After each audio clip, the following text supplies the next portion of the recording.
Le quartier juif s'étendait entre le boulevard Joffre et la rue des Jardins. Lors de la reprise de la ville aux Espagnols, Mohamed El-Kébir décida de repeupler Oran et fit appel aux Juifs des villes de Nedroma, Mostaganem, Tlemcen et Mascara.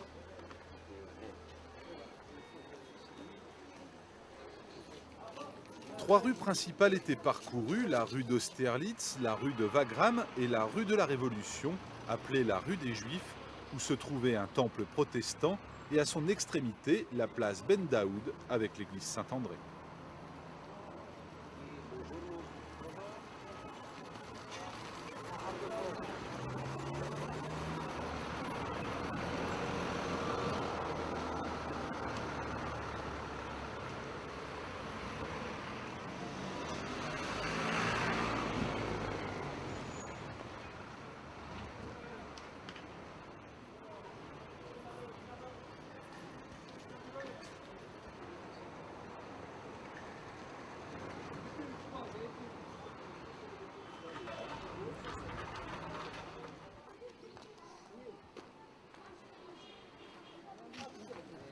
La rue d'Austerlitz était la plus curieuse à parcourir, c'est là que se tenait le marché.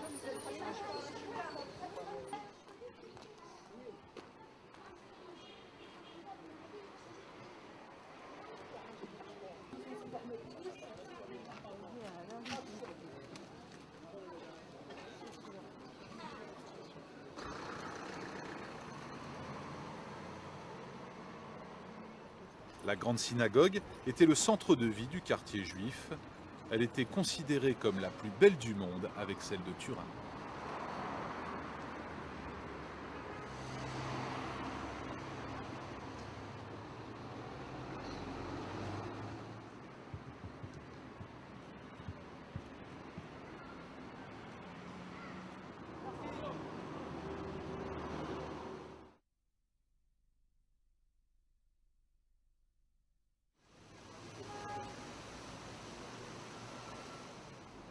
Plantée de ficus et ornée d'une colonne commémorative du combat de Sidi Ibrahim, la place Maréchal Foch, ancienne place d'Armes ou place Napoléon, constituait le centre-ville moderne.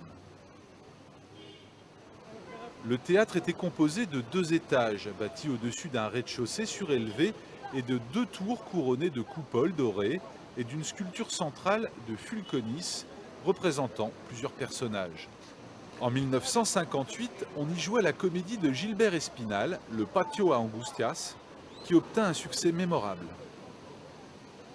En face du monument de Sidi Ibrahim s'élevait un large escalier décoré de 2 lions de bronze qui était l'œuvre d'Auguste Cahin, célèbre sculpteur animalier.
Le boulevard Gallieni était une large voie bordée de palmiers et d'immeubles où s'étaient installées banques, compagnies maritimes et grands hôtels. Il conduisait au lycée de garçons ou lycée La Mauricière.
تسلد قبرنوس دي سيالة يزيزين ميسي تحبير القوت والصندوق قاروس الزين قريت سلد قبرنوس دي سيالة يزيزين ميسي تحبير القوت والصندوق قاروس الزين سلد الفيروز الطاف الساليتي جبادين عرش الزندين تمغرفاس صبر تقديمين سلد الفيروز الطاف الساليتي جبادين عرش الزندين مغرفاس صبر تقديمين يا لا لا يا لا لا لا عرش الزندين مغرف يا لا لا يا لا لا لا قسم صبر تقديمين تخلك اللي ينثبو يا بابا ينوبا يا بابا ينوبا شنشنتي زبقاتيني اللي غريبة وبلغ الوحش الغابة بابا ينوبا يا بابا ينوبا وبلغ ذنكيني اللي غريبة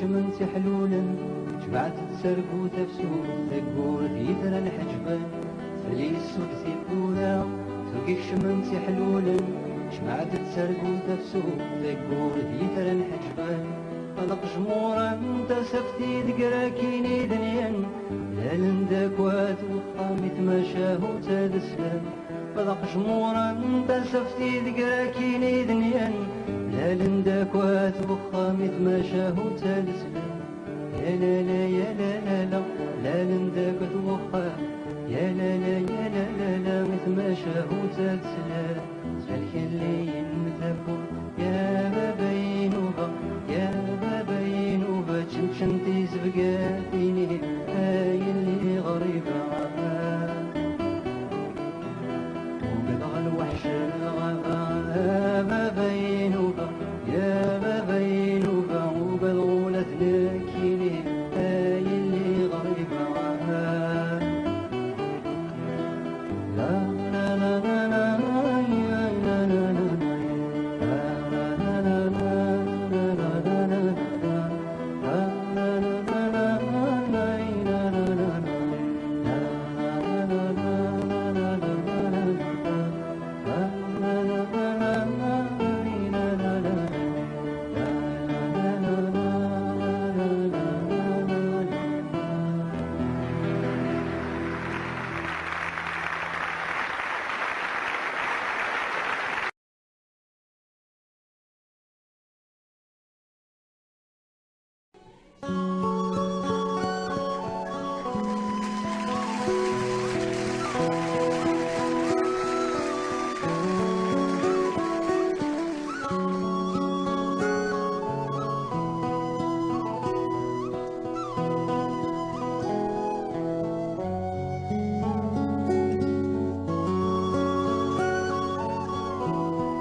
Quand j'ai fait cette chanson, j'ai automatiquement pensé à ma maman, donc inévitablement à la vôtre aussi.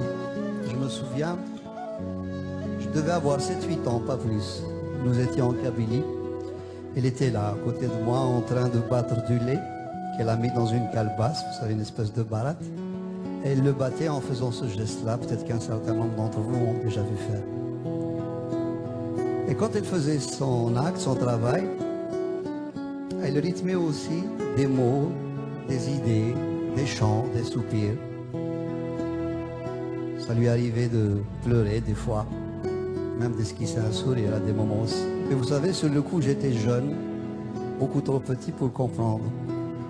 Ayant bien sûr grandi et surtout ayant emmagasiné toutes ces choses dans ma tête, dans ma mémoire, je me suis rendu compte alors qu'elle ne faisait que se confier à son instrument, parce qu'elle n'avait pas d'autre interlocuteur valable. Et c'est là où j'ai compris une chose, cette image de femme qui était là, subissant la loi du milieu, du mal, et qui se confiait donc à une chose inerte.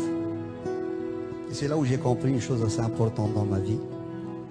C'est que ce n'est déjà pas évident d'être une femme en général dans n'importe quelle société, qu'elle soit moderne, avancée, aboutie ou non. Je crois que ça l'est encore moins dans des sociétés à forte tradition telles que la mienne. Et j'en voulais pour preuve cette dame qui se trouvait être ma mère. J'ai compris une deuxième chose, c'est que j'ai sorti inconsciemment cette chanson du fond de mon enfance à travers des visions que j'ai eues et que j'ai vécues, des sensations que j'ai éprouvées. J'ai tout de suite compris aussi qu'elle n'était plus à moi tout seul, mais qu'elle nous appartenait tous. Parce que d'abord, on a tous une maman et que pour peu qu'on appartienne à une de ces sociétés un peu à forte tradition, on a une image de la mère assez spécifique, assez spéciale. Et à ce titre, j'ai l'habitude donc de la partager avec vous en vous demandant une chose bien simple, ce que je fais depuis pas mal de temps. Essayez ce soir, ce samedi soir là plutôt, d'avoir dans votre tête une image claire, précise, lumineuse de celle qui vous a donné la vie, ou tout simplement de celle que vous aimez. Qu'elle soit ou non de ce monde, je pense qu'elle sera à jamais gravée dans nos cœurs. Vous pourriez me dire pourquoi, bien sûr. Parce que l'un de vous pourrait me dire, bon, ma maman est avec moi, hein.